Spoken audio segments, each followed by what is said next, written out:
You need to honour the great horses, and you need to honour the great people that were involved with great horses.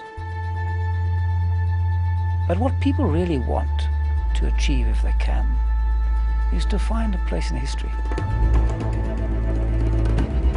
For me, the greatest thrill in the world is the horse, because it's something alive.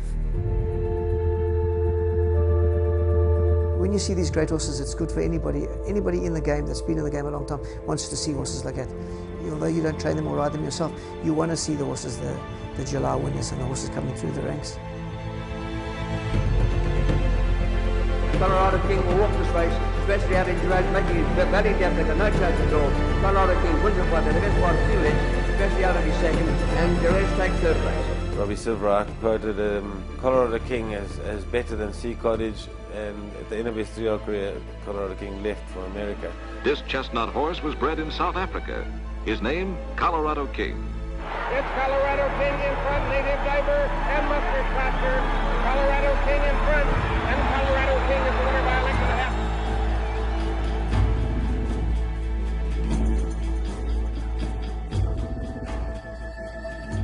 She was big, strong, magnificent filly.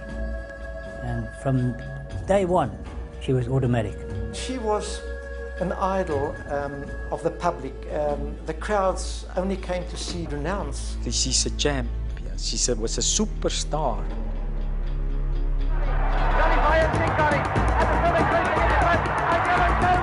And the place became almost electric. Who's won, who's not.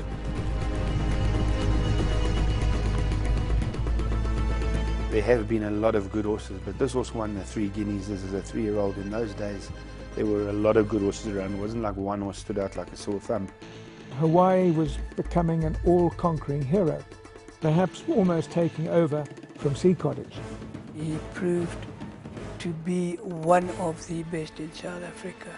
Charles Engelhardt said, well, I think I owe something to South Africa, and I'm going to take Hawaii to America.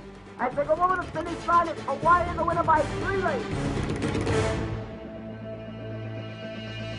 I always tell people that you have to be very patient in this game, and you have to have lady luck on your side. And you've also, I suppose, got to be one of those people that always believe in fairy tales.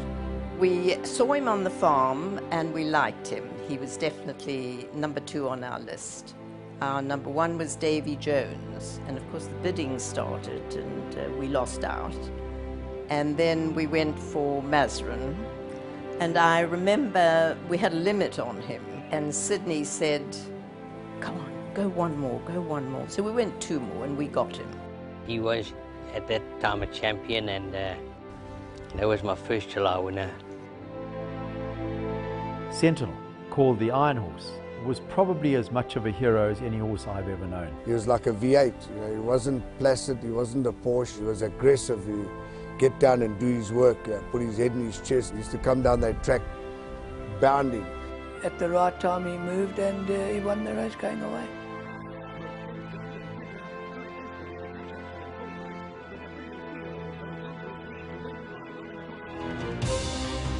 He blossomed, he became this big, strong, imposing looking horse, and he was a beautiful animal.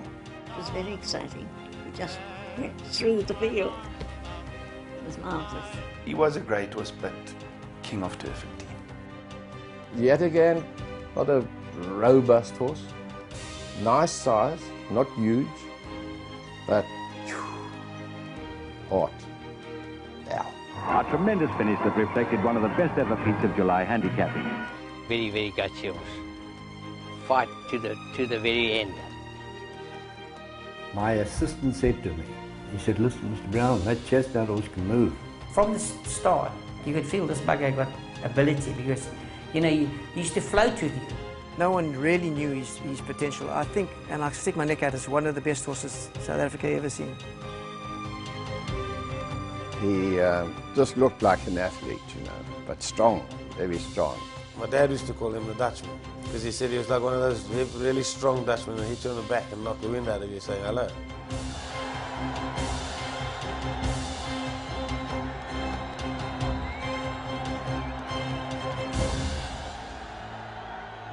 He was my best best horse in racing was my baby politician. You know, when he used to walk into the paddock, you know, you could hear the public sort of, oh, yes, wolf power. The champion was written across him all the way. He was a spoiled old chap, you know. He used to take his time walking and strolling up to the track, stopping every now and again for a 10-minute gaze into the distance. He knew how good he was, and he knew what his job was to win. You just saw him burst through and really take the lead with authority. I never realised you're never going to ride another one like him. When you sat on him, you just knew you were sitting on a machine, you know. A powerhouse with gears, big action, strong horse with gears. And I said, it's just another race for him. He didn't know where he was going. He was just going to pulverise him, which he did. And he turned a millionaire, and that was emotional. He was unbeaten in his first 9 starts, and in that included the July. In those days, to win 9 in a row took some doing, because there were a lot of good racehorses around then too.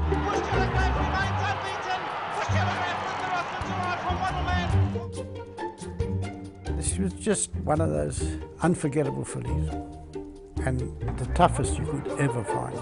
But Olympic Fuel is doing enough, and Olympic Fuel wins the Metropolitan. Jetmaster started to walk his box, and he was very uptight. And the trainer came to us and said, we've got to do something about this. I think we will try him with the sheep. And it was love at first sight, and they adored each other.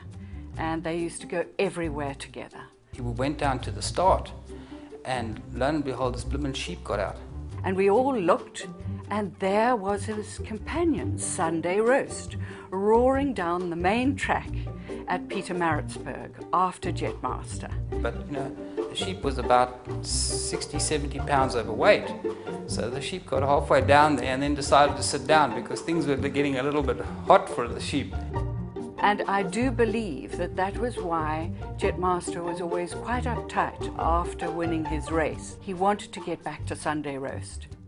Maybe that's why he won so many races, to get back to his beloved sheep. From the day he was broken in, from the day he started working, there was always something about the horse. The closer we got to the line, I could hear Jean a little bit saying that horse chestnut's killing them in the Met, you know, and I had a look around and it was at 6-7 lengths clear. Ladies and gentlemen, you might never see this horse in this country again. He is a true champion. Here is Horse Chestnut. He's still the best horse that I've ridden, you know. I'm still out there, still riding work in the mornings, still seeking to find another one. Yes, I think he was the best. The most exciting, anyway. I remember going into the draw of the July, and 1 was out, 2 was out, 3 was out. Got to 19, only 1 draw left, only 1 horse left. And that was Dynasty, 20. Well, that took the wind out of my sails. They're under starters' orders, and away they go. The July was completely extraordinary because I'd sort of almost stopped looking. I couldn't believe when I saw him fighting on the outside. I mean, I just knew there was no chance. But here's the favourite, Dynasty, finishing hard on the outside. Yardam is trying to stay with him, but it's Dynasty, and Dynasty's going to win it. Dynasty, Yardam will get second. He was the highest rated 3-year-old ever to win that race, and that said it all for me. That was the crowning achievement. He needn't have done anything more.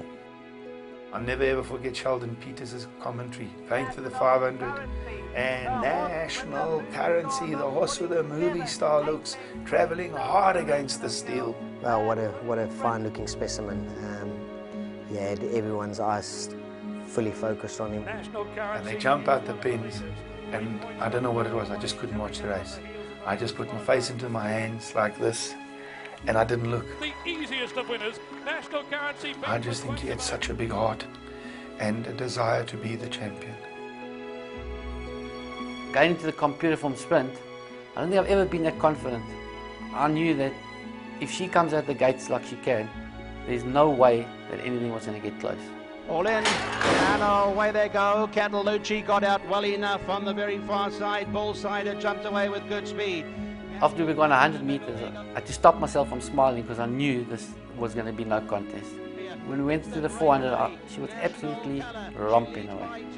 And I think that's one of the most impressive wins I've seen from a 3-year-old filly against older, stronger campaigners, colts, and she pretty much blitzed them all.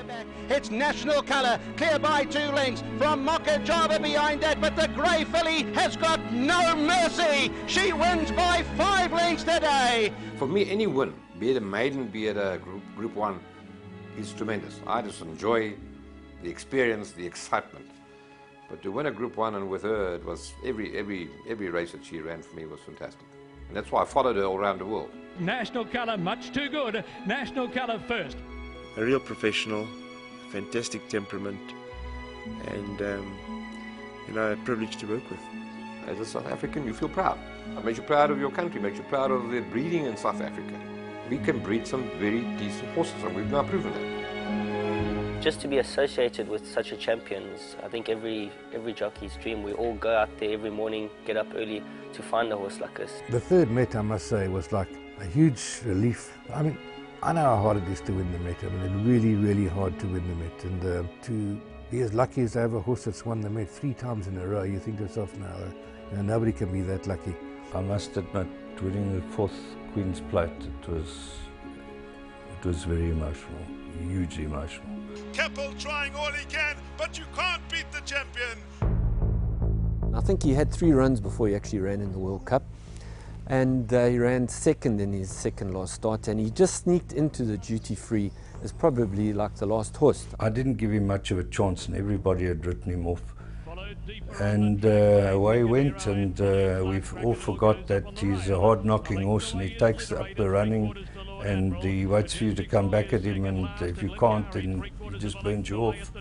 And he came back and beat the whole lot off, and that was that. And Anton almost came off. It's the finest ride I've ever seen from a jockey, really. JPEG kicking again. JPEG and Dargina. JPEG the outside. JPEG.